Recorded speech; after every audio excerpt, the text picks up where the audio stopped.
For those of you traveling on I-65 to Ardmore anytime soon, take a good long look at the Saturn 1B at the Welcome Center there, because it could be the last time you see it. Construction crews have officially begun the first steps of removing that landmark. Experts say it's deteriorating and costs just too much to refurbish. WAFF 48's Claudia Peppenhorst joins us live in studio. Claudia, you've been following this story since January when the Marshall Space Flight Center first announced the rocket was coming down. Well, from state lawmakers to local advocacy groups, there have been numerous efforts to save Saturn 1B in the past 7 months. For many, today marks a sad day in Alabama's history, but they are still hopeful that parts of the rocket can be preserved. After 44 years of welcoming people into the state of Alabama, the Saturn 1B is officially coming down.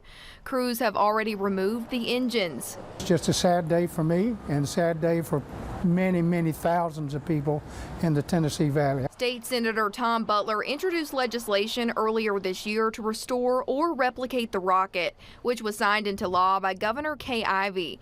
But Butler says because the rocket is NASA's property, there's nothing the state can do to stop the removal. It's got Huntsville, Alabama written all over it. We've even earned the title Rocket City, USA. And to take that rocket down sort of is a slap in the face of all the engineers, the research and development people at Redstone Arsenal, and I just don't like it at all. Butler says there's a $2 million fund to reproduce the rocket because of his efforts to save the real one. He hopes to see it put to good use. I would like to see some kind of replica or monument erected there, and that too would be something to decide in the future. Butler says there is currently no plan in place to preserve any pieces of Saturn 1B, but he would like to have some saved for display. Space historian John London says not keeping parts of the rocket would be a waste, as it could help educate current and aspiring engineers. Having it in pieces to where you can see the different components that otherwise would be hidden internal to the rocket, now you can see them, it helps that educational process.